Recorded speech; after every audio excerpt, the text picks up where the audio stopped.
जी नमस्कार, मैं हूँ शैलेंद्र सोलंकी। स्वागत करता हूँ मैं आपका आपके अपने YouTube channel learn with Shailendra में। साथियों, जैसा कि पता है आप लोगों को यूपी पुलिस और एसएससी जीडी में वैकेंसी आई हुई है। उम्मीद है आप लोग फॉर्म अब तक फिल कर चुके होंगे। नहीं किया तो यूपी पुलिस में जल्दी से आप फॉर्म फिल कर दीजिए। इसी के लिए हिंदी ग्रामर की मैं कंप्लीट मैराथन एक वीडियो आपके लिए ला चुका हूँ। अपलोड कर दी वो मेरे अपने चैनल पर। जिन लोगों ने अभी तक नहीं देखी है वो लोग जल्दी से आकर उस वीडियो को देख लीजिए। तो उसी वीडियो के आधार पर मैं अब प्रैक्टिस सेट स्टार्ट कर रहा हूँ, लेकिन मैंने थोड़ा सा चेंज किया है। इन प्रैक्टिस सेट में क्या रहने वाला है हमारा, हिंदी के साथ साथ हिंदी तो कंप्लीट रहेगी रहेगी, हिंदी के साथ साथ जीएस जीएस के भी क्वेश्चन यहाँ पर हमारी वीडियो में मैंने शामिल किए हैं।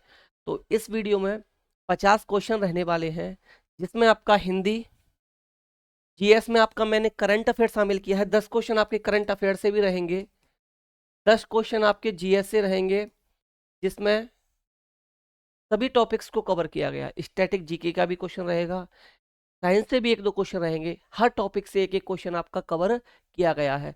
तो यहाँ आपके करंट अफेयर, जीएस और हिंदी तीनों की तैयारी एक साथ होती चलेगी। ये साथियों आप सभी जानते हो कि 4 subject math, reasoning, Hindi and GS हमारे 4 सब्जेक्ट आने वाले हैं। मैथ देखिए सबके लिए हर कोई क्वेश्चन अटेम्प्ट कर लेता है, जिसको मैथ आता है वो फुल क्वेश्चन अटेम्प्ट कर लेता है। रीजनिंग में किसी को कोई प्रॉब्लम नहीं आती, रीजनिंग प्रैक्टिस का गेम है। अब बात आती है साथियों हिंदी और जीएस की। जो जीएस में सबसे अच्छा कर जाएगा 100% वो सिलेक्शन पा जाएगा। और आप जानते हो हिंदी है स्कोरिंग सब्जेक्ट। थोड़ी सी मेहनत, मैंने एक कंप्लीट वीडियो डाला है, 4 घंटे 42 मिनट का मेरा वो वीडियो है। अगर आप वो वीडियो पूरा देख लेते हो और उसके साथ साथ जो भी यहाँ प्रैक्टिस कराई जाए आपको, ये प्रैक्टिस कीजिए। मेरा वादा है 37 में से 37 आपका हिंदी में स्कोर रहने वाला है। और किसी सब्जेक्ट में आप इतना अच्छा स्कोर कर पाओ या ना कर पाओ इसकी मैं गारंटी नहीं लूँगा, लेकिन हिंदी की मैं गारंटी लेता हूँ। अगर आप कंप्लीट मेरी सीरीज प्रैक्टिस सेट की देखते हो और वीडियो अगर आप 4 घंटे वाला पूरा 1 से 2 से 3 बार देख लेते हो, तो सब कुछ साथियों आपको वहाँ से चैप्टर मिलेंगे, प्लस डेली यहाँ से आपको प्रैक्टिस मिलेगी। और ये इतना विश्वास कीजिए आप, सिलेक्शन उसी का होगा जो हिंदी और जीएस में अच्छा स्कोर कर जाएगा, क्योंकि मैथ रीजनिंग में तो ज़्यादातर बच्चों का अच्छा स्कोर रहने वाला ही है। अगर आपको औरों से आगे निकलना है, कुछ अलग करना है, तो साथियों इस सीरीज को फॉलो कीजिए। अगर आप इस सीरीज को फॉलो करते हैं तो आप कुछ ही दिनों आप देखेंगे आपकी तैयारी बहुत ही बेहतर आपको दिखने लगेगी। तो चलिए शुरू करते हैं अपना फर्स्ट क्वेश्चन के साथ। पहला क्वेश्चन है हमारा, जिन स्वरों की उत्पत्ति किसी अन्य स्वर से नहीं होती उन्हें क्या कहा जाता है। जिन स्वरों की उत्पत्ति किसी अन्य स्वरों से नहीं होती उन्हें क्या कहा जाता है। पहला ऑप्शन है आपका मूल स्वर, दूसरा है आपका दीर्घ स्वर, तीसरा है प्लुप्त स्वर और चौथा ऑप्शन है आपका इनमें से कोई नहीं। तो जिन लोगों ने मेरी वीडियो देखी है, मैंने वहां आपको बताया था कि स्वर कितने प्रकार के होते हैं। स्वर मैंने वहां आपको 3 प्रकार के बताए थे। कितने प्रकार के बताए थे? 3 प्रकार के बताए थे। पहला बताया था मैंने आपको मूल स्वर, दूसरा मैंने आपको बताया था दीर्घ स्वर और तीसरा मैंने बताया था आपको प्लुप्त स्वर। तो मूल स्वर के बारे में मैंने आपको बताया था कि इनकी उत्पत्ति अपने आप में हुई है, इनको बोलने के लिए किसी और स्वर की हमें सहायता नहीं चाहिए। तो इसका जो करेक्ट आंसर हो जाएगा ये हो जाएगा मूल स्वर। और मैंने अपनी वीडियो में आपको एक बात और बताई थी कि मूल स्वर जो है इनकी संख्या साथियों 4 है। इनकी संख्या कितनी है? 4 है। वो 4 कौन कौन से हैं? मूल स्वर कितने होते हैं आपके? 4 होते हैं। कौन होता है? अ, ई, उ और री। ये 4 साथियों आपके मूल स्वर हो जाते हैं। कितने हो जाते हैं? मूल स्वर आपके 4 हैं, आपको याद रखना है साथियों। अगला क्वेश्चन देखते हैं हम। क्वेश्चन 2 हो जाएगा साथियों हमारा, निम्न में से अग्र स्वर कौन सा है। निम्न में से अग्र स्वर कौन सा है? पहला ऑप्शन है आपके पास ई और बड़ी ई, दूसरा ऑप्शन है ए और बड़ी ए, थर्ड ऑप्शन है आपके पास री और चौथा ऑप्शन है आपके पास इनमें से सभी। तो 4 ऑप्शन आपके सामने मिल गए। और यहाँ प्रश्न आपसे जो किया गया है, ये किया गया है कि निम्न में से अग्रस्वर कौन सा है। तो सबसे पहले याद कीजिए, मैंने आपको क्या बताया था कि स्वरों की संख्या कितनी है। तो स्वरों की संख्या साथियों 11 बताई थी मैंने आपको, याद हो तो मैंने क्या बताया था, स्वरों की संख्या कितनी है, 11 है। जिसमें से साथियों अग्रस्वर जो होते हैं आपके, ये ई और बड़ी ई भी हो जाएगा, आपका छोटी ए और बड़ी ए भी हो जाएगा, और री भी हो जाएगी। इस प्रकार हमारा जो आंसर बन जाएगा, ये बन जाएगा साथियों इनमें से सभी। तो ये कितने हो गए, 1 2 3 4 5, 5 हो गए आपके अग्रस्वर। 5 क्या हो गए आपके अग्रस्वर। इसके बाद आ जाती है, अग्र के बाद कौन आता है, मध्य स्वर। तो मध्य स्वर में साथियों होता है आपका एक मध्य स्वर होता है, और वो मध्य स्वर है साथियों आपका अ। मध्य स्वर क्या हो जाएगा आपका, अ हो जाएगा। तो साथियों कितने हो गए, 5 और 1 6। अब बचते हैं आपके 5। 5 कौन से बचे आपके, ये बचे आपके पश्च स्वर। पश्च स्वर में साथियों जो यहाँ नहीं आया है, वो यहाँ पर आपका आ जाएगा। यानी कि देखिए क्या आ जाएगा आपका, बड़ा आ जाएगा। ठीक है ना, छोटी बड़ी यहाँ आ गई आपकी, तो क्या आ जाएगा, छोटा ऊ आ जाएगा, बड़ा ऊ आ जाएगा। छोटी ए आ चुकी है, बड़ी ए आ चुकी है, तो छोटा ओ और बड़ा ओ आ जाएगा आपका। छोटा ओ और बड़ा ओ आपका आ जाएगा। तो क्या समझे आप लोग, मैंने स्वर बताए 11 प्रकार के, 11 हो गए स्वर। इसमें से अग्र स्वर हो गए आपके 5। कौन कौन से 5 हो गए, छोटी ई, बड़ी ई, छोटी ए, बड़ी ए और रसे ऋषि। तो इस प्रकार हमारा आंसर जो बना वो क्या बना, इनमें से सभी। इसके बाद और नोट कर लीजिए आप लोग, अग्रस्वर में बता चुका हूं, मध्य स्वर सबसे ज्यादा पूछा जाता है कि मध्य स्वर कौन सा है हमारा। तो मध्य स्वर में सिर्फ एक ही आता है, वो आता है हमारा अ से अनार वाला हमारा मध्य स्वर में आ जाता है। बाकी के बचे 5 वो मध्य स्वर में आता है, किस में आते हैं, पश्च स्वर में आ जाते हैं। कभी कभी इसमें एक और दे देता है, ये और दे देता है, तो कंफ्यूज मत हो जाना कि हमें बताया नहीं था। ये बहुत कम देता है, अगर दे रखा हो तो इसे भी आप पश्च स्वर में लगाकर आओगे। उम्मीद करता हूँ ये चीज समझ गए होंगे। और इनमें डाउट आ रहा है, क्वेश्चन सॉल्व करने में प्रॉब्लम आ रही है, तो चैनल पे जाओ, पूरा ग्रामर का वीडियो डाला रखा है मैंने, वहां जाकर आप देख लो, कोई भी डाउट हिंदी में बचने वाला नहीं है आपको। अगला प्रश्न देखिए, प्रश्न 3 है साथियों हमारा, जो न स्वर हो नहीं व्यंजन हो उसे क्या कहा जाता है, उसे क्या कहा जाता है।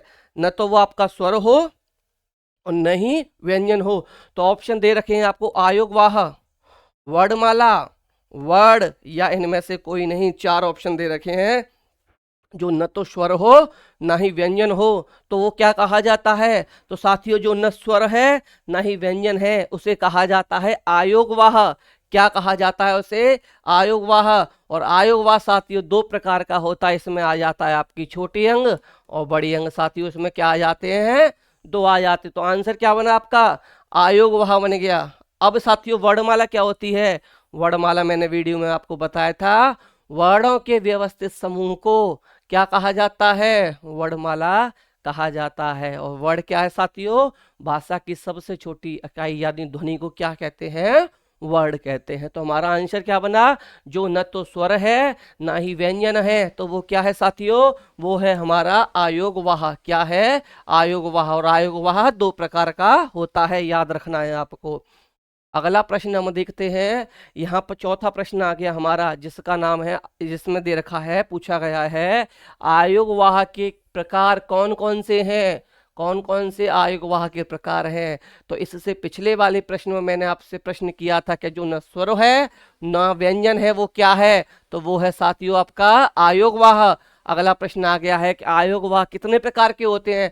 तो आपको याद रखना है, आयोगवाह 2 प्रकार के होते हैं। कितने प्रकार के, आयोगवाह के साथियों 2 प्रकार हैं। कितने प्रकार हैं, 2 प्रकार हैं। जिसमें क्या आ जाता है, पहला प्रकार साथियों अनुस्वार होता है, दूसरा विसर्ग हो जाता है। तो ये दोनों जब हमारे आयोगवाह के प्रकार हैं, तो इस तरीके से हमारा जो ऑप्शन बनेगा, सी ऑप्शन है इनमें से दोनों, और डी ऑप्शन है इनमें से कोई नहीं। तो जब ये दोनों हमारे आंसर हो गए, तो इस तरीके से हमारा सही आंसर हो जाएगा ऑप्शन सी, इनमें से दोनों। जल्दबाजी मत करना क्वेश्चन करते समय कि आयोगवाह अनुसार दिख जाए वहीं टिक कर देना। 4 ऑप्शन ध्यान से पढ़ना है, और ध्यान से पढ़ने के बाद ही आपको सही आंसर पर टिक लगाना है। तो आयोग वाक्य कितने प्रकार बताए मैंने?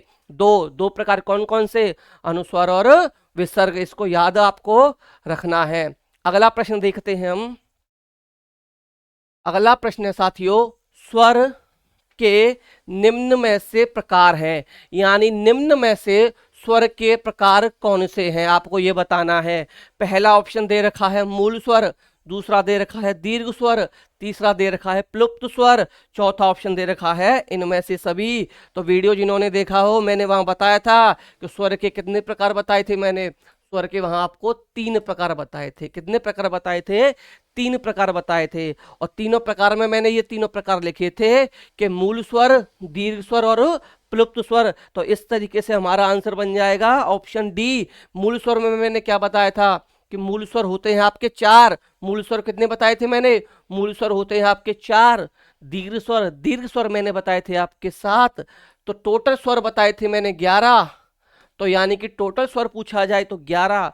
मूल स्वर पूछा जाए, मूल स्वर का एक और नाम मैंने आपको बताया था साथियों, मूल स्वर को ह्रस्व स्वर भी कहा जाता है। और क्या बताया था? दीर्घ स्वर बताए थे मैंने आपको 7। टोटल मिला के हो गए 11। अगर प्लुप्त स्वर पूछे तो प्लुप्त स्वर का जाना माना एक ही एग्जाम्पल पूछा जाता है, ओम। क्या याद रखना है आपको? ओम याद रखना है साथियों, ओम याद रखना है। या तो ये पूछेगा इनमें से प्लुप्त स्वर कौन सा है, या ये पूछ लेगा ओम में कौन सा स्वर होता है। तो आपको याद रखना है, ओम याद रखना है। ओम में क्या आता है आपका? प्लुप्त स्वर आता है। स्वर पूछ ले कितने होते हैं? 11 होते हैं। कितने प्रकार के होते हैं? 3 प्रकार के होते हैं। मूल स्वर कितने प्रकार के होते हैं? तो मूल स्वर 4 प्रकार के होते हैं। मूल स्वर को एक और नाम क्या क्या कहा जाता है? मूल स्वर को ही ह्रस्व स्वर भी कहा जाता है। दीर्घ स्वर कितने प्रकार के होते हैं? तो दीर्घ स्वर 7 प्रकार के होते हैं। आपको इतना सब कुछ याद रखना है। पोस्टमार्टम कर दिया पूरे क्वेश्चन का, इससे से ज्यादा एग्जामिनर कुछ पूछने वाला आपसे नहीं है। अगला प्रश्न हम देखने वाले हैं, प्रश्न नंबर हमारा 7, जहां पूछा गया है स्वरों की संख्या कितनी है। जिन्होंने वीडियो देख लिया उनको प्रश्न बहुत आसान लग रहे हैं, लेकिन साथियों बने रहिए वीडियो में। आगे जैसे जैसे प्रैक्टिस सेट आते चलेंगे, आपका लेवल में बढ़ाता चलूंगा। आज तो आपकी शुरुआत है, मैं नहीं चाहता आपका मोरल डाउन हो। और इस वीडियो से 1 से 2 नंबर पक्का पक्का आने वाला है, पक्का आने वाला है। प्रश्न ध्यान रखिएगा, 1 से 2 प्रश्न आपका पक्का हिंदी में से, इन्हीं क्वेश्चंस में से वो आपका पेपर में पूछने वाला है। तो स्वरों की संख्या कितनी है? स्वरों की संख्या कितनी है? 8, 10, 11 या 15? ये 4 दे रखे हैं। कौन सी है स्वरों की संख्या? तो पिछले वाले क्वेश्चन में ही मैं आपको बता कर आया हूं कि स्वरों की संख्या जो है साथियों, वो आपकी कितनी है? 11 है। और इसमें में 11 कौन कौन से हो जाएंगे? 4 हो जाएंगे आपके मूल स्वर। 4 कौन से हो जाएंगे आपके? मूल स्वर। और साथियों 7 हो जाएंगे आपके दीर्घ स्वर। 7 क्या हो गए आपके? दीर्घ स्वर ही हो जाएंगे आपके स्वर। उपलुप्त स्वर का मैं उदाहरण आपको पहले से ही दे चुका हूं। अगला प्रश्न देखते हैं साथियों हम। अगला प्रश्न क्वेश्चन नंबर 7 हमारा हो जाएगा, स्वर की कहानी खत्म, अब आ गए हम व्यंजनों पर। व्यंजन की संख्या कितनी है? जिन्होंने वीडियो देखा है अच्छे से बता देंगे व्यंजनों की संख्या कितनी है। पहला प्रश्न 25, ऑप्शन 25 दे रखा है। दूसरा 33 दे रखा है। तीसरा ऑप्शन आपको 52 यानी कि 52 दे रखा है। और चौथा ऑप्शन दे रखा है इनमें से सभी। तो जब संख्या वाला प्रश्न है, संख्या पूछी है, तो आपको पता है इनमें से सभी तो आपका आंसर हो ही नहीं सकता। ये आंसर तो पॉसिबल है ही नहीं। तो अब बचता है आपके पास 25, 33 और 52। तो मैंने आपको बताया था कि व्यंजनों की संख्या साथियों कितनी होती है? व्यंजनों की संख्या आपकी 33 होती है। कितनी होती है? 33। और वो 33 कौन कौन से हैं आपको याद रखना है। मैं आपको डिटेल में बता देता हूं कि 33 व्यंजन कौन कौन से हैं। तो सबसे पहले याद रखिए 25 हैं आपके स्पर्श व्यंजन। 25 कौन से हैं आपके? स्पर्श व्यंजन होते हैं 25। इसके बाद 4 होते हैं आपके अंतःस्थ व्यंजन, अंतःस्थ व्यंजन। और 4 होते हैं साथियों आपके ऊष्म व्यंजन। क्या होते हैं? ऊष्म व्यंजन। अब इनमें कौन कौन से आ जाते हैं? तो हम 25 में बात करें तो साथियों मैंने आपको कचटत प बताया था। कवर्ग, कवर्ग के 5, चवर्ग के 5, टवर्ग के 5, तवर्ग के 5 और पवर्ग के 5। क च ट त प। इन इन वर्ग के 5 5, यानी कि ये बन गए आपके 25। 4 बचे आपके अंतःस्थः। अंतःस्थः में मैंने आपको अपनी वीडियो में पढ़ा रखा है कि अंतःस्थः व्यंजन कौन से होते हैं। तो अंतःस्थः व्यंजन में आपका य आता है, र आता है, ला आता है और वा आता है। ये क्या पढ़ा रखा था मैंने, अंतःस्थः व्यंजन में पढ़ा रखा था। इसके बाद मैंने आपको क्या पढ़ाया था, ऊष्म व्यंजन पढ़ाए थे। ऊष्म व्यंजन को ही संघर्ष व्यंजन कहते हैं, मैंने आपको ये भी बताया था।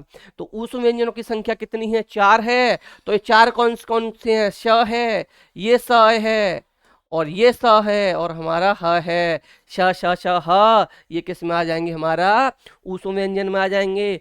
तो 25, 25 और 4 29, 29 और 4 33। इसमें इस प्रकार हमारे 33 क्या होते हैं, 33 हमारे साथियों व्यंजन होते हैं। 33 क्या होते हैं, हमारे व्यंजन होते हैं। आप कहोगे बाकी होते तो 52 है, बाकी के कहाँ गए, वीडियो में बने रहो, पूरे 52 ऐड करके बताऊंगा किसको क्या कहते हैं, 52 कैसे होते हैं। अगला प्रश्न देखते हैं हम, प्रश्न नंबर 8 पर आ जाओ।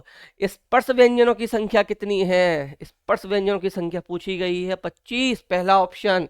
दूसरा ऑप्शन 33, तीसरा ऑप्शन आपसे पूछा गया है यहाँ है 52 और चौथा ऑप्शन हो जाएगा साथियों इनमें से कोई नहीं। जब आपसे संख्या पूछी गई है तो या तो ये भी हो सकता है गलत दे रखा हो। तो यहाँ पर कंफ्यूज नहीं होना, इसको जल्दी में काट मत देना।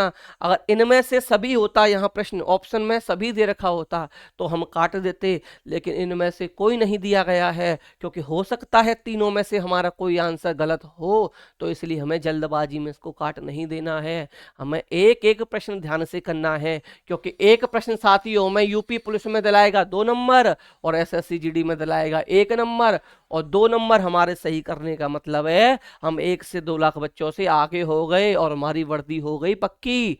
तो साथियों एक एक प्रश्न इंपॉर्टेंट हो रहने वाला है, खास करके सिंपल प्रश्न जो हो उनको तो गलत करना ही नहीं है। तो स्पर्श व्यंजन जो होते हैं साथियों इनकी संख्या होती है 25, और 25 साथियों वो कौन कौन से होते हैं मैंने अभी आपको बताया था। पूरा रट जाएगा, एकदम पूरा दिमाग में छाप दूंगा आपके में कि प्रश्न गलत नहीं होगा पेपर में। कवर्ग के 5, चवर्ग के 5, टवर्ग के 5, तवर्ग के 5 और पवर्ग के 5। इन 5 के 5 5। और अब ये याद करने की जरूरत है ही नहीं कि आप इनको भी याद करने बैठ जाओ, मत याद करना। क्या याद करना, कचटतप, कचटपता याद है आपको, तो आपको 25 याद हो गए। आप कहोगे सर आपने तो 5 बताए, हमें 25 कैसे याद होंगे। तो सुनो, क से आगे 5 पढ़ देना, च से आगे 5 पढ़ देना, ट से आगे 5 पढ़ देना, त से आगे 5 पढ़ देना और प से आगे 5 पढ़ देना। आप कुछ भी पढ़ने की आवश्यकता नहीं है बाकी की। स्पर्श व्यंजन 25 के 25 आपको 1 सेकंड में याद हो गए, बिल्कुल भी टेंशन लेने की आवश्यकता नहीं है। 33 अगला ऑप्शन है। 33 मैंने क्या बताए थे, इससे पहले वाले क्वेश्चन पर जाओ। 33 मैंने बताए थे आपको व्यंजनों की संख्या 25 स्पर्श व्यंजन, 4 उसमें व्यंजन और 4 ही मैंने बताए थे आपको अंतःस्थ व्यंजन। और 52 क्या होते हैं, टोटल 52 हमारे वर्ण होते हैं किसमें, वर्णमाला में। टोटल 52 क्या होते हैं हमारे वर्ण होते हैं, आपको इतना याद रखना है। अगला प्रश्न देखते हैं हम, प्रश्न नंबर साथियों में आ जाते हैं 9 पर। इसमें पूछा गया है अंतःस्थ व्यंजनों की संख्या कितनी है। अंतःस्थ व्यंजन पूछे गए हैं, इनकी संख्या पूछी गई है साथियों। ऑप्शन है हमारा 25, दूसरा ऑप्शन दे रखा है 52, तीसरा ऑप्शन दे रखा है आपको 33 और चौथा ऑप्शन आपको दे रखा है 4। तो अंतःस्थ व्यंजनों की संख्या अभी मैंने बता कर आया हूं आपको कि अंतःस्थ व्यंजनों की संख्या जो होती है साथियों ये रहने वाली है आपकी 4। क्या रहने वाली है, 4। और ये 4 अंतःस्थ व्यंजन हमारे कौन कौन से होते हैं, इनको आपको याद रखना है कि 4 अंतःस्थ जो व्यंजन रहते हैं हमारे, यह रहते हैं य, र, ल और व। ये 4 हमारे अंतःस्थ व्यंजन होते हैं, ये आपको याद रखना है। 25 क्या बताए थे, 25 बताए थे मैंने स्पर्श व्यंजन। क्या बताए थे, स्पर्श व्यंजन, स्पर्श व्यंजन। 52 बताए मैंने वर्णमाला में टोटल वर्ड होते हैं, वर्णमाला में आपके वर्ण कितने होते हैं, 52 बताए मैंने आपको। और साथियों 33 बता दी मैंने आपको टोटल व्यंजन। इतना सब कुछ साथियों आपको याद रखना है। बार बार जब रिवीजन होगा, एक प्रश्न से रिलेटेड 4 प्रश्न मैं बता रहा हूं आपको। आप देख रहे होंगे एक प्रश्न में हम एक प्रश्न सॉल्व नहीं कर रहे, सेम ऐसे ही मैंने जीके और करंट अफेयर में डाला है। एक प्रश्न सॉल्व करने का मतलब है हम 4 प्रश्न सॉल्व कर रहे हैं, 4 चीजें आपको बताई जा रही हैं, और जो भी एक्स्ट्रा होगा वो भी बताया जाएगा। अगर प्रश्न सॉल्व करने में आपको समस्या आ रही है अभी भी, तो आप जाइए चैनल पर, हिंदी की वीडियो देख कर आइए, फिर समस्या नहीं आएगी। प्रश्न नंबर 10 होने वाला है ऊष्म व्यंजन। ऊष्म व्यंजनों कितने प्रकार के होते हैं आपसे ये पूछा गया है, तो आपको याद रख क्या पूछा गया है ऊष्म व्यंजन। और ऑप्शन है आपके 52, दूसरा ऑप्शन 4, तीसरा ऑप्शन 25 और चौथा ऑप्शन आपको दिया गया है 33। चौथा ऑप्शन क्या दिया गया है आपको, 33। तो ऊष्म व्यंजन साथियों मैं बता कर आया हूं कि ऊष्म व्यंजन कितने होते हैं। ऊष्म व्यंजन होते हैं आपके 4। क्या होते हैं, 4। 52 बताए मैंने वर्ड, 52 क्या होते हैं, वर्णमाला में टोटल वर्ड होते हैं। 4 बताए मैंने आपको ऊष्म व्यंजन। अगर ये पूछ ले 4 ऊष्म व्यंजन कौन कौन से होते हैं, फिर भी हमें साथियों आंसर आराम से बता देना है कि श होता है, और ये वाला स होता है, और ये वाला स होता है, और सर हमारा ह होता है। ये 4 हमारे होते हैं ऊष्म व्यंजन। तो ऊष्म व्यंजन के कितने प्रकार, 4 प्रकार। कौन कौन से, स श श ह, ये 4 प्रकार। और 52 हो गए वर्णमाला में वर्ण, 25 हो गए हमारे स्पर्श व्यंजन, 33 हो गए हमारे टोटल व्यंजन। सारे के सारे ऑप्शन का पोस्टमार्टम यहाँ पर हो गया। अगला 11वां प्रश्न देखते हैं साथियों हम। 11वां प्रश्न हमसे पूछा गया है कि कंपन्य के आधार पर वर्णों के कितने भेद हैं। तो आपको बताना है साथियों कंपन्य के आधार पर वर्णों के भेद। तो कंपन्य के आधार पर साथियों वर्णों के भेद ऑप्शन दे रखा है 2, अगला ऑप्शन है 4, अगला ऑप्शन है 7, और नेक्स्ट ऑप्शन है जो ऑप्शन डी है वो 11। तो साथियों आपको याद रखना है कंपन्य के आधार पर वर्णों के जो भेद होते हैं ये साथियों कितने होते हैं, ये साथियों 2 होते हैं। कितने होते हैं, 2 होते हैं। कौन कौन से 2 होते हैं, अगर ये पूछ लिया जाए कंपन्य के आधार पर वर्णों के भेद कौन कौन से हैं, तो याद रखना है 2 होते हैं। एक होता है घोष, और घोष का एक और नाम है सघोष। घोष का एक और नाम है सघोष, और ये है एक और नाम, ये हो गया पहला प्रकार, ये हो गया दूसरा प्रकार अघोष, ये हो गया दूसरा प्रकार अघोष। और अघोष और सघोष आपको नहीं पता, अभी तक आप देख जान नहीं पाए क्या घोष और सघोष किसको कहा जाता है। तो जाओ नीचे यूट्यूब में वीडियो डली हुई है, ग्रामर की पूरी वीडियो देखो, वहां से आपको पता चल जाएगा कि घोष और अघोष मैंने क्या पढ़ा रखा है। इतनी इजी ट्रिक में पढ़ा रखा है कि 2 से 3 मिनट में सारे घोष और सघोष वर्ड जो हैं, यानी कि घोष को ही सघोष कहते हैं, घोष और अघोष वर्ड 2 से 3 मिनट में साथियों आपके माइंड में स्कैन हो जाएंगे, आपकी मेमोरी में सेव हो जाएंगे। आज के बाद आप घोष और अघोष में गलती नहीं करोगे। तो जिन्होंने वीडियो नहीं देखा जल्दी से जाके वीडियो देख लो। 4 क्या बताए मैंने, 4 बताए अंतःस्थ व्यंजन। क्या बताए, अंतःस्थ व्यंजन। और 4 ही बताए मैंने आपको, मैंने बताया था इनको क्या कहते हैं, अंतःस्थ व्यंजन। कितने बताए मैंने आपको, 4 बताए थे। इसका आपको याद रखना है। 7 क्या बताए थे, 7 मैंने आपको बताए थे दीर्घ स्वर, दीर्घ स्वर। और 4 ही मैंने आपको बताए थे मूल स्वर। क्या बताए थे, मूल स्वर। स्वर से रिलेटेड कंप्लीट कर दे रहा हूं मैं यहाँ पे, यहाँ ध्यान रखना। 4 क्या हो गए आपके मूल स्वर, और 7 क्या हो गए दीर्घ स्वर, और टोटल स्वर कितने हो गए आपके 11। ये आपको याद रखना है, मूल स्वर 4, दीर्घ स्वर 7, टोटल स्वर 11। और कंपन्य के आधार पर वर्डों के भेद 2 भेद, कौन कौन से, घोष, और घोष का एक और नाम है सघोष, और दूसरा इसका नाम है वो क्या है, दूसरा ऑप्शन ये हो जाएगा अघोष। अगला प्रश्न देखिए, अगला प्रश्न पूछा गया है श्वास या फिर वायु के आधार पर, श्वास कह लीजिए वायु कह लीजिए, के आधार पर वर्णों को कितने भागों में बांटा गया है, वर्णों को कितने भागों में बांटा गया है। तो साथियों आपको याद रखना है 4 ऑप्शन है। पहला ऑप्शन 7, दूसरा ऑप्शन दिया गया है यहाँ को आपको 11, और तीसरा ऑप्शन पूछा गया है 2, और चौथा ऑप्शन आपका दे रखा है आपको 4। तो साथियों श्वास के आधार पर ही जो वर्डों को बांटा गया है वो दो भागों में बांटा गया है। अब आप कहोगे सर दो भाग कौन कौन से हैं, तो दो भाग साथियों हमारे हो जाएंगे। पहला हो जाएगा आपका अल्प प्राण, दूसरा हो जाएगा आपका महाप्राण। याद आ गया होगा। दूसरा क्या हो जाएगा आपका महाप्राण। अल्प प्राण और महाप्राण में आपको पढ़ा चुका हूं, जिन्होंने वीडियो नहीं देखा वहां देख लीजिए। अल्प प्राण महाप्राण ऐसी ट्रिक से पढ़ा रखे हैं कि 2 मिनट में हवा हवा हो जाएंगे।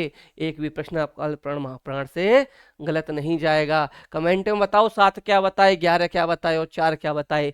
तीनों का लिख दो आप लोग, है ना। मैं हर बार बताता आ रहा हूँ कि 7 क्या होते हैं, 11 क्या होते हैं और 4 क्या होते हैं। जो भी पता, 4 मूल स्वर अंतःस्थ व्यंजन, जो भी आप लिखना चाहो वो लिख दो कमेंट बॉक्स में फटाफट जाकर।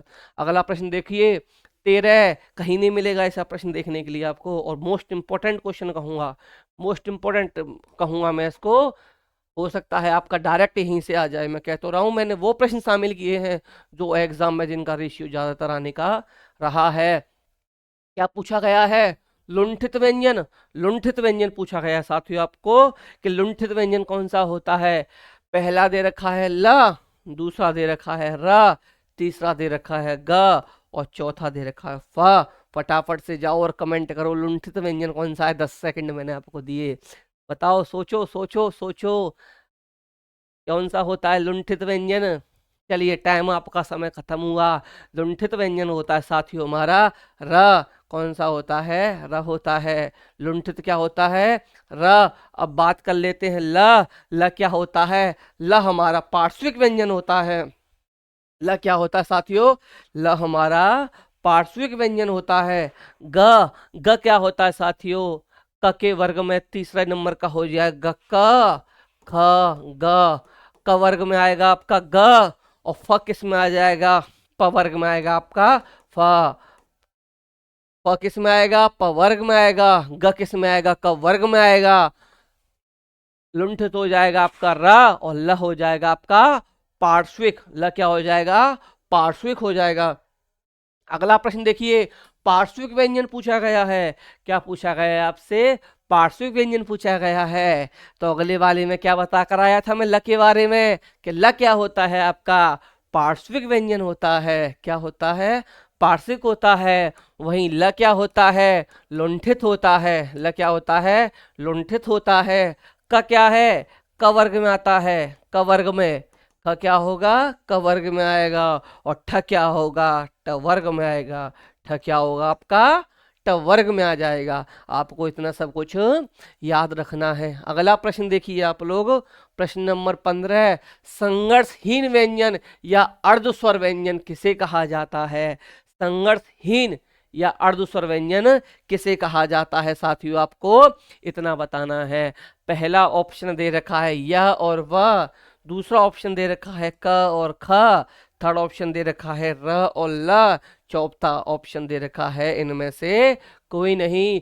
तो याद रखिएगा संघर्षहीन व्यंजन या अर्धस्वर व्यंजन पूछा जाए तो साथियों दो होते हैं। कितने होते हैं, पहली बात आपको याद रखनी है, यही पूछ लिया जाए कि संघर्षहीन व्यंजनों की संख्या कितनी है या अर्धस्वर व्यंजनों की संख्या कितनी है। तो याद रखना है साथियों 2 है। कितनी है, 2 है। और वो दो कौन कौन से हो जाएंगे आपके, ये हो जाएंगे य और आपका व।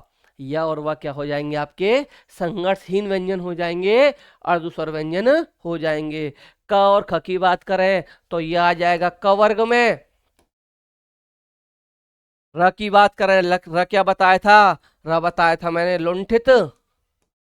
और ल क्या बताया था, ल बताया था पार्श्विक। ल क्या बताया था, पार्श्विक बताया था। इतना आपको साथियों याद रखना है। बार बार प्रश्न सामने आ रहे हैं तो आंसर गलत होने का सवाल ही नहीं है। अगला प्रश्न देखिए, उत्क्षिप्त व्यंजन किसको कहते हैं। उत्क्षिप्त व्यंजन कौन कौन से होते हैं। पहला हो गया य और व, दूसरा हो गया ये दोनों ड हो गए हमारे, तीसरा हो गया इनमें से दोनों और चौथा ऑप्शन हो गया हमारा इनमें से कोई नहीं। बताओ क्या होगा ऑप्शन, जल्दी से कमेंट बॉक्स में लिखो आंसर आपका क्या होगा। या वह होगा, ड होगा, इनमें से दोनों होंगे या कोई भी नहीं होगा। जो उत्क्षिप्त व्यंजन कभी भी पूछे जाए आपसे साथियों तो उत्क्षिप्त व्यंजन आपके होते हैं 2 प्रकार के। कितने प्रकार के? 2 प्रकार के होते हैं, आपको याद रखना है। वो दो कौन कौन से हो जाएंगे? वो हो जाएंगे हमारे ये दोनों हो जाएंगे। यह और बता चुका हूं मैं क्या होता है, और दूसरे होते हैं, यह संघर्षहीन व्यंजन कहा जाता है। तो करेक्ट ऑप्शन जो हो जाएगा आपका, ये ऑप्शन नंबर बी आपका हो जाएगा। अगला प्रश्न देखिए, प्रश्न है आपका साथियों, जिन शब्दों के अंत में अ आता है उन्हें क्या कहा जाता है? जिन शब्दों के अंत में अ आता है उन्हें क्या कहा जाता है? साथियों इंपॉर्टेंट प्रश्न लेकर आया हूं मैं आपके लिए, वेरी इंपॉर्टेंट प्रश्न है साथियों ये। तो जिन शब्दों के अंत में क्या आता है उन्हें क्या कहा जाता है, आपसे ये पूछा गया है। पहला है आयोगवाह कहा जाता है, या अंतःस्थ कहा जाता है, या अकारांत कहा जाता है, या व्यंजन कहा जाता है। 4 चीज आपको दी गई हैं। तो साथियों याद रखना, जिन शब्दों के अंत में अ आता है उन्हें अकारांत कहा जाता है। क्या कहा जाता है? अकारांत कहा जाता है। आयोगवाह में आपको पढ़ा चुका हूं साथियों। अब आप बताना, आयोगवाह में अभी पिछले वाले क्वेश्चन में क्या बता के आया था, क्या होता है? अंतःस्थ कितने प्रकार के होते हैं? 4 प्रकार के होते हैं अंतःस्थ। अंतःस्थ कितने प्रकार? 4 प्रकार मैंने बताए थे। और यहाँ क्या बताया था मैंने?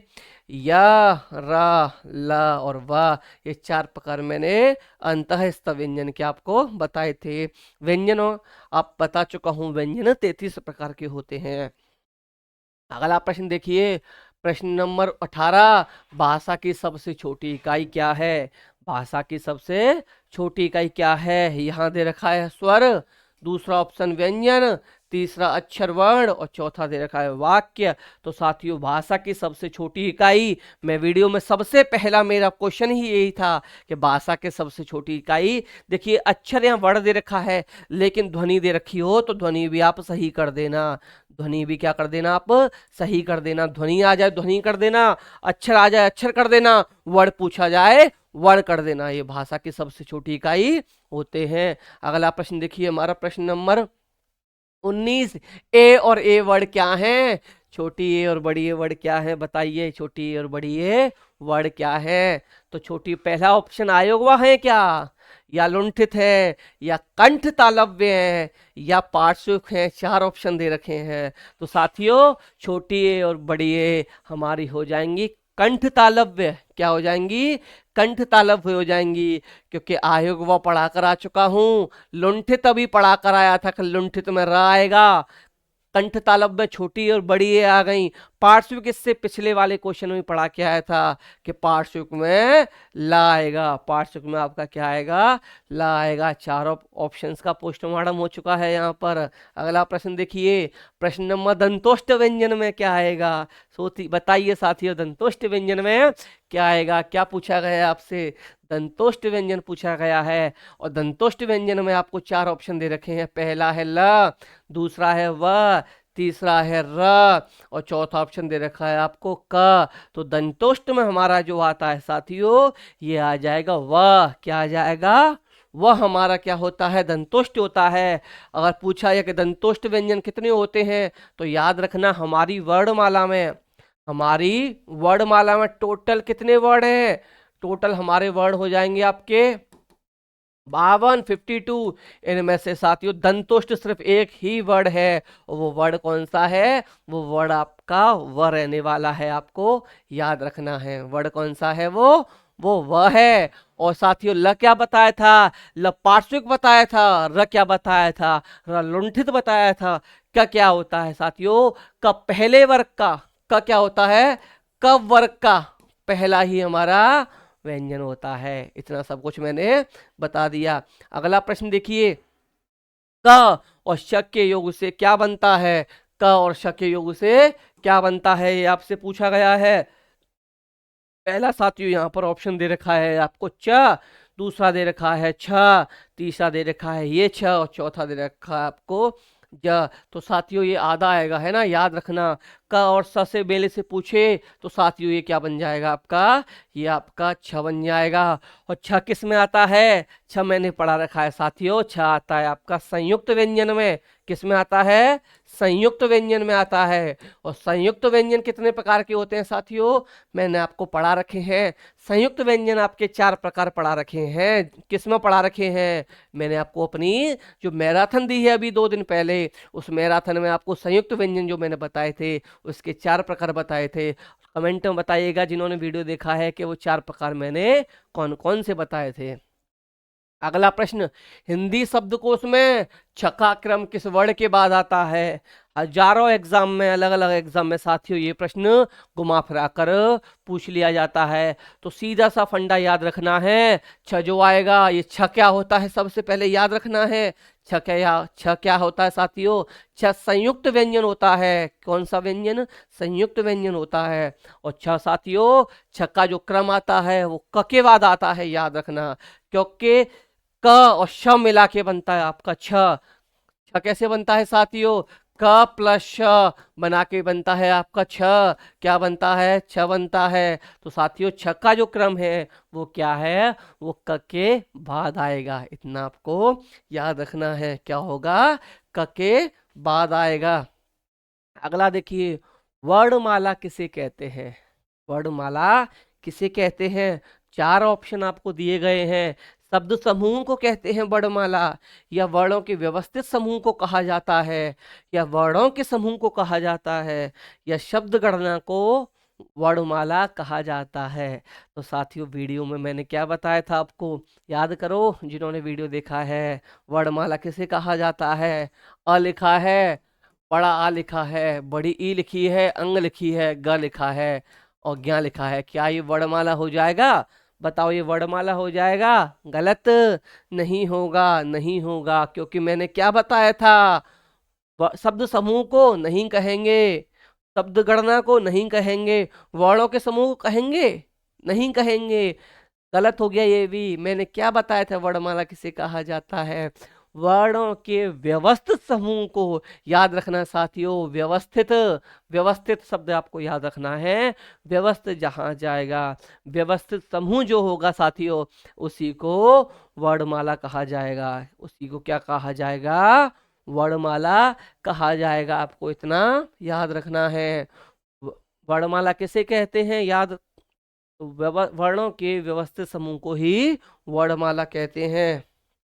अगला ऑप्शन, छ ध्वनि, छ ध्वनि के अंतर्गत आती है। छ ध्वनि किसके अंतर्गत आती है, आपको इतना सब कुछ बताना है साथियों। तो मैंने आपको क्या बताया था, संयुक्त वर्ण के अंतर्गत आती है, या मूल स्वर के अंतर्गत आती है, या आयोग वाह के अंतर्गत आती है, या मध्य स्वर के अंतर्गत आ जाएगी। आपको चारों बताने हैं। तो साथियों छ ध्वनि जो है आपकी, ये संयुक्त वर्ण के अंतर्गत आएगी। किसके अंतर्गत, संयुक्त वर्ण के अंतर्गत आएगी। और साथियों संयुक्त वर्ण मैंने आपको बताए थे कितने होते हैं, 4 होते हैं। कितने होते हैं, 4 होते हैं। छ होता है, त्र होता है, गिरा होता है और ये श्र होता है। ये 4 आपके क्या होते हैं साथियों, ये 4 आपके संयुक्त वर्ण होते हैं। क्या होते हैं, संयुक्त वर्ण होते हैं। इनको आपको याद रखना है। मूल स्वर भी 4 प्रकार के होते मैं बता चुका हूँ।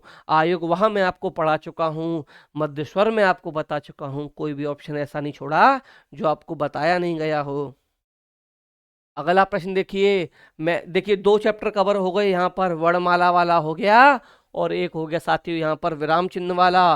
विराम चिन्ह मैंने बहुत अच्छे से पढ़ा रखे हैं अपनी वीडियो में। इसके बाद अल्प प्राण, महाप्राण, अघोष, सघोष, इन सबको मिला के वर्णमाला में जो भी आपका छूट रहा होगा, एक वीडियो में सारे क्वेश्चन कवर कर लिए जाएंगे। और आपके 4 से 5 नंबर साथियों, चाहे आपका यूपी पुलिस का एग्जाम हो, चाहे भले ही आप एसएससी जीडी का एग्जाम हो, आपका 4 से 5 नंबर का पेपर साथियों तैयार यहाँ से हो जाएगा। तो यहाँ पूछा गया है अल्प विराम चिन्ह कौन सा है, क्या पूछा गया है, अल्प विराम चिन्ह पूछा गया है। तो पहला ये ऑप्शन दे रखा है, दूसरा ये है, तीसरा ये है और चौथा, 4 ऑप्शन दे रखे हैं आपको ये। तो साथियों अल्प विराम जो हो जाएगा आपका, ये हो जाएगा ये। और अल्प विराम साथियों कहाँ लगता है, मैंने आपको क्या बताया था वीडियो में कि थोड़ा सा रुकने के लिए अल्प विराम लगाया जाता है। जैसे मुझे आम, केला, दूध ये खाने और पीने हैं, एक तरीके से थोड़ा सा हम रुके तो यहाँ पे लग गया हमारा अल्प विराम का चिन्ह। याद रखना ये कौन सा साइन है साथियों, ये बोलते हैं इसको लाघव। किसका साइन है ये, लाघव का साइन है। और मैंने क्या बताया था, लाघव का चिन्ह कहाँ लगाया जाता है, किसी नाम को साथियों संक्षिप्त रूप में लिखने के लिए, छोटा लिखने के लिए लाघव का चिन्ह लगाया जाता है। और वीडियो में मैंने आपको उदाहरण भी दिया था कि जैसे कि मुझे लिखना है डॉक्टर, तो मैं डॉक्टर साथियों ऐसे ना लिख करके मैं डॉक्टर लिख दूंगा ऐसे, और वहां पे लगा दूंगा मैं लाघव का चिन्ह। तो किसी चीज को या किसी नाम को संक्षिप्त रूप में लिखने के लिए लाघव चिन्ह का प्रयोग किया जाता है। अल्प विराम बता दिया, लाघव हो गया, ये हो गया साथियों डैश का साइन, निर्देशक चिन्ह भी बोलते हैं इसको। अगला हो गया साथियों हमारा हंस पद। ये क्या हो गया साथियों, हंस पद हो गया। क्या हो गया, हंस पद। कमेंट में बताइए हंस पद का मैंने एक और नाम पढ़ा रखा है आपको कि हंस पद का एक और नाम क्या होता है। अगला देखिए, अगला आ गया हमारा क्वेश्चन नंबर 26। त्रुटिबोधक या हंस पद चिन्ह कौन सा है, त्रुटिबोधक या हंस पद चिन्ह कौन सा है। तो साथियों देखिए पहला ये दे रखा है, दूसरा ये हो गया, तीसरा ये हो गया, चौथा ये हो गया। ये चार प्रकार के आपके चिन्ह दिए गए हैं, आपको यहाँ पर त्रुटिबोधक बताना है। तो त्रुटिबोधक या हंस पद जो हो जाएगा आपका, ये ऑप्शन 3 में हो जाएगा। और आपसे ये पूछ लिए जाए कि त्रुटिबोधक या हंस पद कहाँ लगता है, तो कोई भी साथियों हमसे गलती हो जाए, कोई भी नाम बीच में लिखने के लिए रह जाए, तो वहां पर त्रुटिबोधक चिन्ह लगता है। जैसे कि यहाँ पर मैंने लिखा ताज, फिर ये रह गया आगरा में है, आगरा में है। तो साथियों हमसे रह गया महल लिखने के लिए, तो मैं यहाँ लगा दूंगा त्रुटिबोधक साइन, और त्रुटिबोधक साइन लगाकर मैं या क्या कर दूंगा, इस तरीके से लगा दिया और यहाँ पे आ जाएगा मेरा महल। तो त्रुटिबोधक साइन साथियों ये हो गया। और इसका अगला नाम क्या है साथियों, एक और नाम क्या है, इसका एक और नाम है साथियों हंस पद। ये क्या होता है हमारा, ये होता है प्रश्नवाचक चिन्ह। प्रश्नवाचक चिन्ह कहाँ लगाया जाता है, किसी वाक्य में अगर प्रश्न किया जा रहा है वहां प्रश्नवाचक चिन्ह लगाया जाता है। और यह है साथियों आपका पूर्ण विराम। पूर्ण विराम साथियों कहाँ लगाया जाता है, जहाँ वाक्य की समाप्ति हो, जहाँ वाक्य खत्म हो जाए वहां आपका पूर्ण विराम लगाया जाता है। अगला साथियों, वाक्य की समाप्ति पर कौन सा चिन्ह लगाया जाता है, चार ऑप्शन दे रखे हैं। वाक्य की समाप्ति पर पहला साइन ये है, दूसरा ये है, तीसरा ये दे रखा है और चौथा ये दे रखा है। तो साथियों वाक्य की समाप्ति पर आपको याद रखना है, अभी अभी मैंने बताया था कि वाक्य की समाप्ति पर लगाया जाता है आपका ये चिन्ह, और इस चिन्ह का साथियों नाम क्या है, पूर्ण विराम। क्या नाम है इसका, पूर्ण विराम इसका नाम है, याद रखना। अब इसके बारे में क्या बता कर आया, ये है साथियों आपका लाघव, और सबसे ज्यादा पूछा जाने वाला लाघव और त्रुटिबोधक ही है। क्या है, लाघव या त्रुटिबोधक ही है। और त्रुटिबोधक का एक और नाम पढ़ा कर आया मैं अभी अभी आपको कि त्रुटिबोधक को क्या बोला जाता है, हंस पद भी बोला जाता है। त्रुटिबोधक का एक और नाम हंस पद है। अगला प्रश्न देखिए साथियों, अगला पद आ गया, हंस पद किस विराम का एक और नाम है, किस विराम चिन्ह का हंस पद एक और नाम है। तो क्या बताया, पहला प्रश्नवाचक, दूसरा पूर्ण विराम, तीसरा अल्प विराम और चौथा आ गया त्रुटिबोधक। तो अभी अभी मैंने आपको क्या बता कराया कि हंस बोधक जो है इस चिन्ह का एक और नाम है, और एक और नाम साथियों क्या है, वो है आपका त्रुटिबोधक। क्या है आपका, त्रुटिबोधक।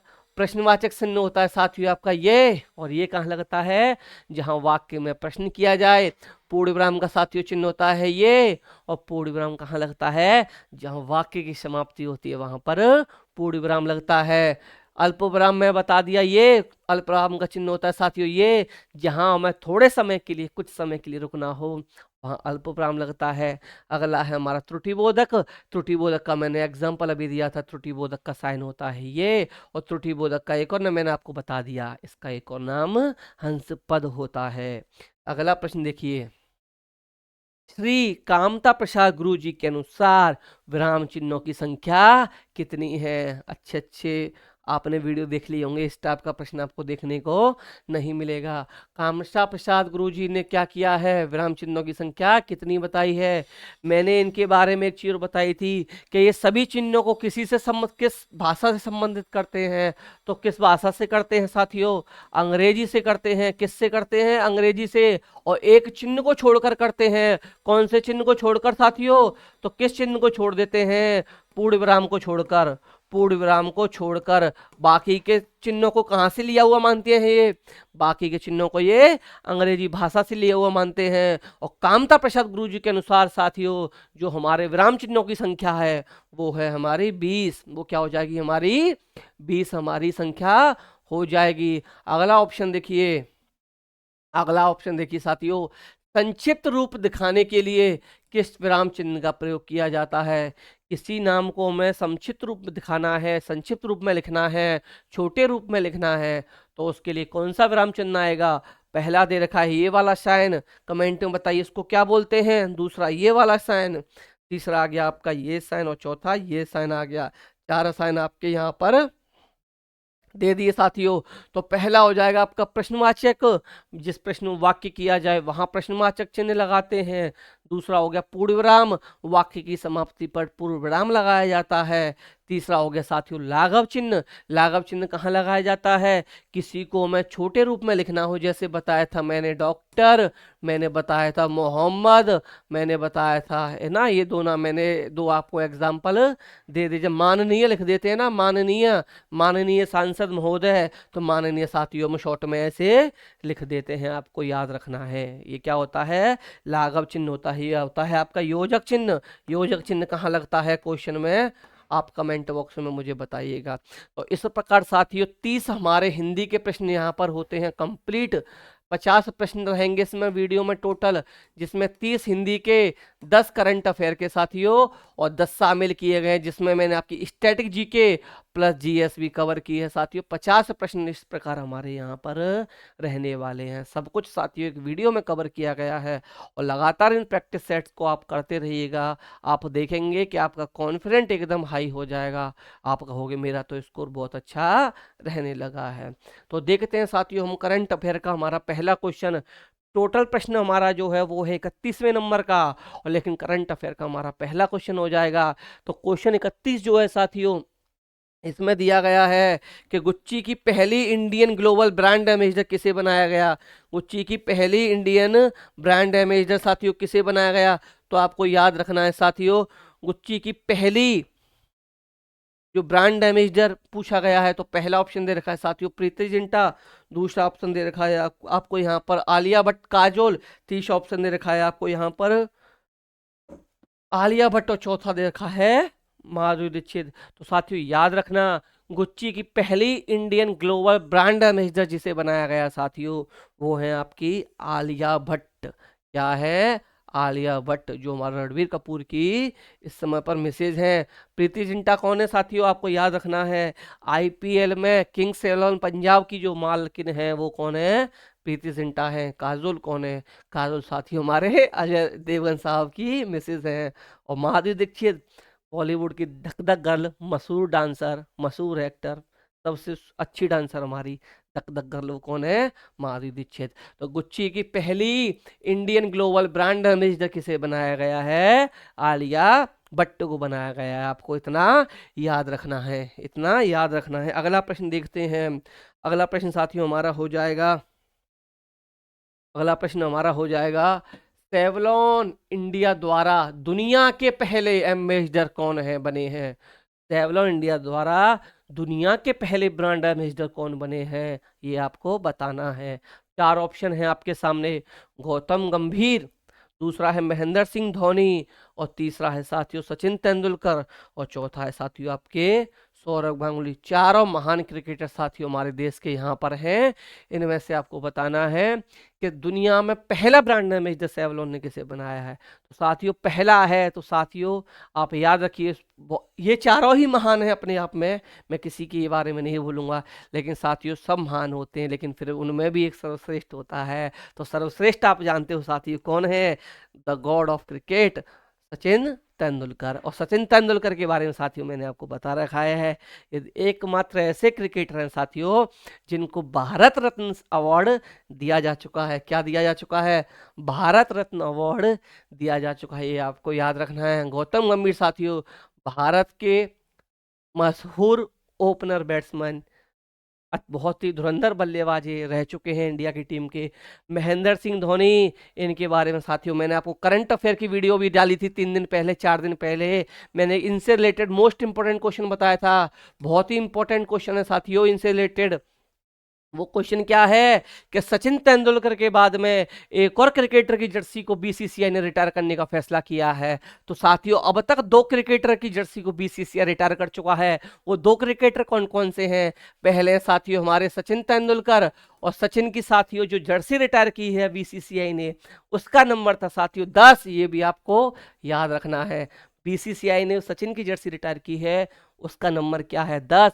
और उसके बाद में साथियों खिलाड़ी को सम्मान देने के लिए एक और खिलाड़ी की जर्सी रिटायर की गई है, वो है हमारे इंडियन टीम के पूर्व कप्तान धुरंधर बल्लेबाज महेंद्र सिंह धोनी। और इनकी जर्सी का भी नंबर याद रखना है साथियों, 7 नंबर की जर्सी भी बीसीसीआई ने रिटायर कर दी है। और धोनी एकमात्र ऐसे भारत के कप्तान रहे हैं जिन्होंने भारत की टीम को कप्तान रहते हुए आईसीसी के तीनों फॉर्मेट में ट्रॉफी दिलाने का काम किया है, चाहे आपका वो T20 वर्ल्ड कप हो या वनडे वर्ल्ड कप हो या आपका चैंपियंस ट्रॉफी हो साथियों, सब कुछ किसने दिलाया? हमें महेंद्र सिंह धोनी ने दिलाया है। अगला नाम क्रिकेट के भगवान, सब कुछ इनके रिकॉर्ड साथियों, इनके रिकॉर्ड सिर्फ 100 का रिकॉर्ड सिर्फ एक ही व्यक्ति तोड़ पाए हैं, वो हमारे भारत के महान बल्लेबाज विराट कोहली। और अगला है साथियों दादा, दादा क्या रह चुके हैं साथियों? सौरभ गांगुली, ये आपके भारत के कप्तान रह चुके हैं। और साथियों एक भारत के बहुत ही बड़े पद पे रह चुके हैं, ये बीसीसीआई के अध्यक्ष भी रह चुके हैं, बीसीसीआई के भी अध्यक्ष रह चुके हैं। आपको इतना भी इसमें याद रखना है। 4 ऑप्शन का यहाँ पर पोस्टमार्टम मैंने कर दिया। अगला प्रश्न मेरा रहने वाला है बैंकिंग धोखाधड़ी जागरूकता अभियान, और इस अभियान को कौन चला रहा है साथियों? ये आरबीआई के द्वारा चलाया जा रहा है, रिजर्व बैंक ऑफ इंडिया के द्वारा चलाया जा रहा है साथियों। आपको कमेंट में ये बताना है आरबीआई के गवर्नर इस समय पर हमारे कौन है, इतना आपको बताना है। 4 ऑप्शन दे रखे हैं, नीरज चोपड़ा, अगला है साथियों आपका सुरेश रैना, नेक्स्ट ऑप्शन है ऋषभ पंत, और चौथा ऑप्शन साथियों हमारा साक्षी मलिक। तो प्रश्न क्या है कि बैंकिंग धोखाधड़ी जागरूकता अभियान किसके द्वारा चलाया जा रहा है? ये आरबीआई के द्वारा चलाया जा रहा है। इसके ब्रांड एम्बेसडर कौन बनाए गए हैं? तो साथियों गोल्डन बॉय, टोक्यो ओलंपिक में हमें गोल्ड मेडल दिलाने वाले, जहां जाते हैं छा जाते हैं, और साथियों हर जगह से ये गोल्ड मेडल ही लाते हैं। तो बैंकिंग धोखाधड़ी प्रोग्राम के जो ब्रांड एम्बेसडर आरबीआई द्वारा बनाए गए हैं, ये है हमारे नीरज चोपड़ा। अगला ऑप्शन आ जाता है सुरेश रैना। सुरेश रैना साथियों भारतीय टीम के कप्तान, सॉरी भारतीय टीम के लेफ्ट हैंड बैट्समैन रह चुके हैं। अगला साथियों ऋषभ पंत, आईपीएल में इस समय पर दिल्ली के कप्तान, भारतीय टीम के विकेट कीपर बल्लेबाज, एक्सीडेंट में चोट से उभर कर आईपीएल में खेलने के लिए तैयार। और अगला नाम साथियों डी ऑप्शन है हमारा साक्षी मलिक। इन्होंने हाल ही में साथियों साक्षी मलिक ने क्या किया है? अंतर्राष्ट्रीय कुश्ती से साथियों रिटायर होने का फैसला किया है। ये साथियों हमारे देश की रेसलर हैं, और इन्होंने क्या किया है? हाल ही में संन्यास लेने की घोषणा इन्होंने कर दी है। क्या कर दी है? संन्यास लेने की घोषणा कर दी है। ओलंपिक मेडल में ये क्या ला चुकी है? ब्रॉन्ज मेडल भी हमारे देश के लिए ला चुकी है ये। अगला ऑप्शन है साथियों मुख्य चुनाव आयुक्त कौन है? 34वां प्रश्न साथियों हमारा, मुख्य चुनाव आयुक्त कौन है? तो साथियों मुख्य चुनाव आयुक्त साथियों जो है 4 ऑप्शन है राजीव कुमार, दूसरा है अरुण गोयल, तीसरा है अनूप चंद्र पांडे, और चौथा है सुदीप जैन। ये 4 ऑप्शन दिए गए हैं। इनमें से साथियों आपको बताना है कि मुख्य चुनाव आयुक्त कौन है। तो साथियों इस समय जो मुख्य चुनाव आयुक्त हैं ये हैं साथियों राजीव कुमार। ये कौन है साथियों, आपके राजीव कुमार। और इनके बारे में एक चीज और याद रखनी है कि राजीव कुमार साथियों हमारे मुख्य चुनाव आयुक्त तो हैं, लेकिन देश के कौन से नंबर के मुख्य चुनाव आयुक्त हैं, इतना आप याद रखना साथियों। तो 25वें नंबर के मुख्य चुनाव आयुक्त हैं हमारे। बाकी के 3 नाम, तो साथियों ये 2 नाम जो हैं साथियों ये हो गए आपके मुख्य चुनाव आयुक्त, तो ये 2 नाम हो जाएंगे आपके चुनाव आयुक्त। अगर आपके मुख्य चुनाव आयुक्त ना पूछ के चुनाव आयुक्त पूछ ले तो साथियों 2 चुनाव आयुक्त भी हैं हमारे, कौन, अरुण गोयल और अनूप चंद्र पांडे। अब कहोगे सर सुदीप जैन कौन है, तो सुदीप जैन के बारे में बता देता हूं साथियों। ये उप चुनाव आयुक्त है हमारे। ये कौन है, उप चुनाव आयुक्त हैं। इतना मैंने आपको बता दिया, इतना मैंने क्या किया, आपको बता दिया। मुख्य चुनाव आयुक्त पूछा जाए राजीव कुमार, ये पूछा जाए कौन सेवें नंबर के हमारे मुख्य चुनाव आयुक्त हैं, 25वें नंबर के हो जाएंगे साथियों। ये पूछा जाए कि हमारे चुनाव आयुक्त कौन कौन है, तो साथियों अरुण गोयल और अनूप चंद्र पांडे का आपको नाम याद रखना है। इससे ज्यादा डिटेल में आपसे वो एग्जाम में कतई नहीं पूछेगा साथियों। अगला आ जाओ, नीति आयोग के अध्यक्ष कौन है, नीति आयोग के अध्यक्ष कौन है। तो यहाँ पर साथियों 4 ऑप्शन दिए गए हैं, नरेंद्र मोदी, सुमन कुमार पैरी, द्रौपदी मुर्मू और जगदीप धनखड़। ये 4 ऑप्शन हमें दिए गए हैं साथियों। तो नीति आयोग के साथियों जो अध्यक्ष हैं वो याद रखना साथियों इस समय पर है नरेंद्र मोदी। और आपको याद रखना साथियों नीति आयोग के जो अध्यक्ष होते हैं वो हमारे देश के पीएम होते हैं। पीएम जो होगा साथियों वो क्या होगा, वो नीति आयोग का अध्यक्ष होगा। आपको क्या लिखना है कमेंट में साथियों, नीति की फुल फॉर्म लिखनी है। और बाकी के 3 ऑप्शन के बारे में बात करें तो साथियों अध्यक्ष होता है हमारा प्रधानमंत्री। उसके बाद जो दूसरे नंबर का बड़ा अधिकारी होता है इसमें होता है साथियों उपाध्यक्ष। और उपाध्यक्ष कौन है हमारे, इस समय पर पूछ लिया जाए आपसे तो साथियों याद रखना है उपाध्यक्ष हो जाएंगे हमारे सुमन कुमार बैरी। और याद रखना नरेंद्र मोदी जो है साथियों ये 15वें नंबर के हमारे प्रधानमंत्री हैं। कौन से, 15वें। अगला बात करें द्रौपदी मुर्मू की, तो द्रौपदी मुर्मू साथियों हमारे देश की महामहिम राष्ट्रपति हैं। और ये कौन से नंबर की राष्ट्रपति हैं, ये भी साथियों हमारे देश की 15वें नंबर की राष्ट्रपति हैं। और इनके बारे में एक चीज याद रखिएगा, ये आदिवासी समुदाय से पहली महिला ऐसी हैं जो राष्ट्रपति बनी है, ये आपको याद रखना है। अगला ऑप्शन है साथियों जयदीप धनखड़। जयदीप धनखड़ के बारे में बात करें साथियों तो जयदीप धनखड़ हमारे इस समय पर उपराष्ट्रपति हैं। कौन है साथियों, वाइस प्रेसिडेंट हैं, उपराष्ट्रपति हैं। एक चीज और पूछ ली जाती है, एग्जामिनर बच्चों को फंसाने के लिए ये पूछ लेता है कि कौन से वे नंबर के उपराष्ट्रपति हैं। तो साथियों याद रखना ये 14वें नंबर के इस समय पर उपराष्ट्रपति हैं। प्रधानमंत्री और राष्ट्रपति साथियों इसमें 15वें नंबर के हैं। वहीं उपराष्ट्रपति की बात की जाए तो साथियों ये 14वें नंबर के हैं। जयदीप धनखड़ के बारे में एक चीज याद रखना साथियों, ये राजस्थान के रहने वाले हैं। और साथियों इससे पहले उपराष्ट्रपति बनने से पहले ये पश्चिम बंगाल के गवर्नर भी रह चुके हैं। कहाँ के गवर्नर, पश्चिम बंगाल के गवर्नर भी ये रह चुके हैं। कहाँ के, पश्चिम बंगाल के। इतना सब कुछ आपको याद रखना है। और कहाँ के रहने वाले हैं ये साथियों, कहाँ के रहने वाले हैं, ये राजस्थान के रहने वाले हैं। और आपको याद बताना है उपराष्ट्रपति क्या होता है हमारा, ये भी आपको उपसभापति होता है किसका, राज्यसभा का। और मैंने बताया था राज्यसभा में कितनी सीटें हैं, राज्यसभा में साथियों याद रखना है राज्यसभा में हमारी 245 सीटें। राज्यसभा का और नाम क्या है, राज्यसभा को उच्च सदन कहा जाता है। और राज्यसभा का एक और नाम मैंने आपको बताया था करंट अफेयर की वीडियो में कि आपके इसको राज्यसभा को और क्या कहा जाता है, राज्यसभा को साथियों आपको उच्च सदन कहा जाता है और स्थायी सदन भी कहा जाता है। क्या कहा जाता है, स्थायी सदन कहा जाता है। और एक और बात मैंने आपको बताई थी कि राज्यसभा का सदस्य बनने के लिए जो मिनिमम एज है वो कितनी है, 30 वर्ष है, यानी कि 30 ईयर मिनिमम आपको चाहिए राज्यसभा का सदस्य बनने के लिए। अगला प्रश्न हम देखते हैं। अगला प्रश्न हो जाएगा साथियों भारतीय ओलंपिक संघ IOA, इंडियन ओलंपिक एसोसिएशन, या दे दिया जाए भारतीय ओलंपिक संघ की पहली महिला अध्यक्ष कौन बनी है। भारतीय महिला ओलंपिक संघ की पहली महिला अध्यक्ष 4 ऑप्शन, दीपा मलिक, PT उषा, सुबह बालकृष्णन और चौथा ऑप्शन इनमें से कोई नहीं। तो साथियों पहली भारत की महिला जो भारतीय ओलंपिक की अध्यक्ष बनी है साथियों, ये हो जाएंगी हमारे देश की उड़न परी। और उड़न परी कौन है साथियों? पीटी उषा। पीटी उषा का एक और नाम क्या है? उड़न परी के नाम से इनको जाना जाता है। कौन बनी है? ये IAO की पहली महिला अध्यक्ष साथियों बनी है।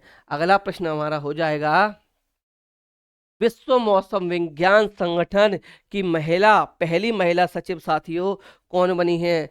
पहली महिला सचिव कौन बनी है साथियों, ये आपको बताना है। 4 option, सेलेस्टेलो, PT Usha, Giorgia Meloni और आयशा मलिक। यहाँ पर 4 नाम साथियों आपको दिए गए हैं।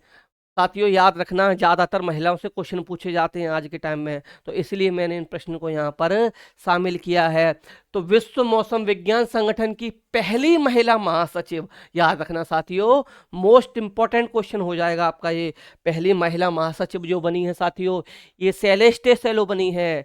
सेलेस्टे सेलो बनी है। बाकी के 3 ऑप्शन की भी मैं बात करूंगा, ऐसे खाली इनको नहीं छोड़ूंगा। यहाँ 3 ऑप्शन देखिए, पीटी उषा के बारे में आपको बता के आया हूँ कि ओलंपिक संघ की पहली महिला अध्यक्ष बनी है। पहली महिला अध्यक्ष बनी है। मैंने आपको ये बताया था कि पहली महिला अध्यक्ष कौन बनी है, ये बनी है। बात करेंगे जॉर्जिया मेलोनी की। जॉर्जिया मेलोनी कौन है साथियों? तो इटली की पहली महिला प्रधानमंत्री बनी है, ये भी आपको याद रखना है।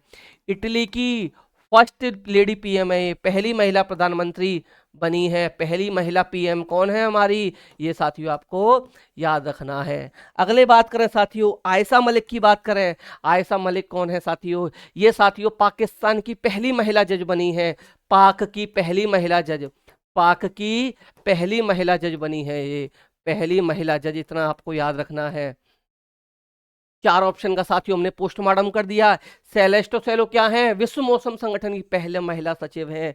पीटी उषा क्या है? इंडियन ओलंपिक संघ की पहली महिला अध्यक्ष बनी है। जॉर्जिया मेलोनी कौन है हमारी? इटली की फर्स्ट लेडी प्राइम मिनिस्टर बनी है। वहीं बात करें हम आयशा मलिक की, तो पाकिस्तान की पहली महिला जज बनी है साथियों। तो इस प्रकार 4 ऑप्शन के बारे में हमने आपको बता दिया। चारों नाम यहाँ पर बहुत ही ज्यादा महत्वपूर्ण है, इसीलिए मैंने चारों नाम को यहाँ पर शामिल किया है। चारों नामों को इसलिए शामिल यहाँ पर किया गया है। अगले प्रश्न की बात करें हम, तो अगला प्रश्न साथियों, चंद्रयान 3 किस तिथि को प्रक्षेपित किया गया जिस दिन भारत ने इतिहास रच दिया? भारत ने क्या रच दिया? इतिहास रच दिया। इतिहास रचा था साथियों। चंद्रयान 3 किस तिथि को लॉन्च किया गया था साथियों, आपको याद रखना है। तो 4 ऑप्शन है आपको, 14 जुलाई 2023, 14 अगस्त 2023, 16 अगस्त 2023 और 16 जुलाई 2023। 4 ऑप्शन आपको यहाँ पर दिए गए हैं। तो भारत ने इतिहास साथियों जिस तिथि को रचा था उस तिथि को आपको भूलना नहीं है। 14 जुलाई 2023 को भारत ने इतिहास रचा था। क्या रचा था? इतिहास रचा था। और साथियों अगर रॉकेट का नाम पूछ लिया जाए तो रॉकेट का नाम भी याद रखना है, LVM-3 V4 M4, ये साथियों नाम याद आपको रखना है। ये साथियों नाम आपको याद रखना है। LVM-3 M4 ये नाम आपको याद रखना है अगर पूछ लिया जाए तो। अगला प्रश्न हम करने वाले हैं साथियों, बाघ गणना 2022। बाघ गणना 2022 ये साथियों NTA नेशनल टाइगर एजेंसी हर 4 साल बाद, कितने 4 साल बाद, हर 4 साल बाद साथियों क्या करती है? NTA टाइगर की जनगणना करती है कि भारत में टाइगर कितने हो चुके हैं। उसके अनुसार 2022 में जनगणना की गई और इसकी रिपोर्ट कब आई साथियों? 2023 को इसकी रिपोर्ट आई। और 2023 में साथियों 29 जुलाई को साथियों क्या किया गया? इसकी रिपोर्ट आपकी सार्वजनिक की गई। तो बाघ गणना 2022 और रिपोर्ट की बात की जाए तो रिपोर्ट 2023, इसके अनुसार भारत में कुल बाघों की संख्या कितनी है? तो साथियों 2967, 3682, 3100 और 2900, 4 ऑप्शन यहाँ दे रखे हैं। तो साथियों इस समय पर जो भारत में बाघों की संख्या है वो 3682 है, 3682। इससे पहले एक और रिपोर्ट आई थी, वहां पर साथियों उत्तर दिया गया था 3167, लेकिन साथियों 3167 से बढ़ के ये संख्या हो चुकी है 3682। एक्चुअल आंकड़ा यही है। लेकिन अगर 3682 अगर आपको ना दिया जाए और वहां पे एक 3167 दिया जाए तो 3167 आपको टिक कर देना है। बट साथियों 99% मैं कह रहा हूं इस समय पर जो आंकड़ा दिया जाएगा आपको वो 3682 का दिया जाएगा। तो फर्स्ट प्रेफरेंस साथियों अब 3682 को देना। 3167 साथियों बताई गई थी और इससे पहले 2018 की रिपोर्ट के अनुसार 2018 की रिपोर्ट के अनुसार जो साथियों आंकड़ा था वो 2967 था। और ये पूछा जाए साथियों कि भारत में सबसे ज्यादा जो बाघ हैं वो किस प्रदेश में है, किस राज्य में है, तो साथियों याद रखना भारत में ही नहीं बल्कि साथियों वर्ल्ड के सबसे ज्यादा जो बाघ पाए जाते हैं साथियों वो भारत के मध्य प्रदेश राज्य में पाए जाते हैं। कहां पाए जाते हैं? मध्य प्रदेश राज्य में पाए जाते हैं। ये थोड़ा सा इसके बारे में मैंने यहाँ पर डिटेल में बता दिया है कि बाघ की रिपोर्ट गणना 2022 को हुई और कब प्रदर्शित हुई मैंने आपको बताया था 29 जुलाई 2023 को प्रदर्शित हुई। भारत में बाघ की कुल संख्या कितनी है साथियों यहां पर भी देख सकते हो आप 3682 है। और क्या इससे पहले क्या बताई गई थी ये संख्या साथियों 3167 बताई गई थी। मैं फिर कह रहा हूं अगर 3167 दे रखा हो वहां 3682 साथियों ऑप्शन में ना हो तो आप 3167 बेझिझक मार देना साथियों, इसका आंसर करेक्ट हो जाएगा। लेकिन करेक्ट आंसर जो क्या है इसका ये 3682 है। तो 3682 का याद रखना। एक चीज और याद रखना विश्व का 75% बाघ केवल साथियों भारत में, और भारत में भी साथियों कहां पर? सर्वाधिक मध्य प्रदेश में है। कहां पर है? सर्वाधिक मध्य प्रदेश में है। अगला 2018 में क्या थी ये आंकड़ा 2967 था, मैं आपको बता चुका हूं 2018 में ये आंकड़ा साथियों 2967 था। और 2022 में साथियों ये बढ़कर क्या हो गया है 3682 हो गया है। 3682 होने पर इसमें जो वो तरक्की हुई है साथियों ये 24.1 की वृद्धि प्रदर्शित की गई है। और साथियों इसमें भी क्या दे रखा है जिम कॉर्बेट रिजर्व, ये कहां पर है साथियों? ये उत्तराखंड का है। देश में सबसे ज्यादा बाघ ये कहां पर है? 260 यहां पर है। कहां पर है? 260। अगला बिहार में बाघों की संख्या 2018 में 31 तथा 2012 में 54 हो गई है। कितनी? 2022 में कितनी हो गई है? 54 हो गई है। पर्यावरण वन एवं जलवायु परिवर्तन मंत्रालय की रिपोर्ट के अनुसार भारत में बाघों की कुल संख्या 3925 तथा वार्षिक वृद्धि दर 6.15 है। इसके अनुसार साथियों कितनी है? 3925। लेकिन सही आंकड़ा साथियों टिक करके आना है आपको। कोई भी ऑप्शन दे रखा हो सबसे ज्यादा फर्स्ट प्रेफरेंस पे जो रखना है साथियों वो आपको आंकड़ा रखना है 3682 वाला। 3682 को फर्स्ट प्रेफरेंस देना। अगर ऑप्शन में ये है तो साथियों करेक्ट ऑप्शन यही आपका माना जाएगा। अगर ये नहीं है तो आप 3167 को प्रेफरेंस दे सकते हो। अगला है साथियों हमारा क्वेश्चन नंबर 40। 500 रुपए के नोट पर इनमें से कौन सा चित्र छपा हुआ है? 500 रुपए के नोट पर इनमें से कौन सा चित्र छपा हुआ है ये बताना है। पहला हम्पी का पत्थर से बना रथ, दूसरा रानी का बाव, तीसरा रांची स्तूप और चौथा दे रखा है लाल किला। तो साथियों चारों के बारे में बता देता हूं, कोई भी पूछा जा सकता है। 2000 के नोट के बारे में भी बता दूंगा आपको साथियों। तो याद रखना सबसे पहले हम्पी का बना रथ, तो साथियों ये है हमारे 50 रुपए पे बना हुआ है। 50 रुपए का साथियों हमारे देश का जो नोट है उसी पर हम्पी का बना पत्थर से बना रथ है। रानी का बाव ये 100 रुपए के पे है साथियों। किसके पे है? 100 रुपए के पे है। सांची का स्तूप ये देख लेना साथियों आप 200 रुपए के पे है। और जो हमसे प्रश्न पूछा गया है कि 500 रुपए के नोट पर इनमें से कौन सा निशान है, कौन सा चित्र छपा है, तो साथियों लाल किले का छपा है। 50 रुपए की बात हो गई, 10 रुपए की, 100 की बात हो गई, 200 की बात हो गई, यही पूछेगा क्योंकि 200 का चलन में 2000 का नहीं है, फिर भी पूछ ले तो 2000 के पे साथियों आपका। ओ शिट भाई गड़बड़ कर दी।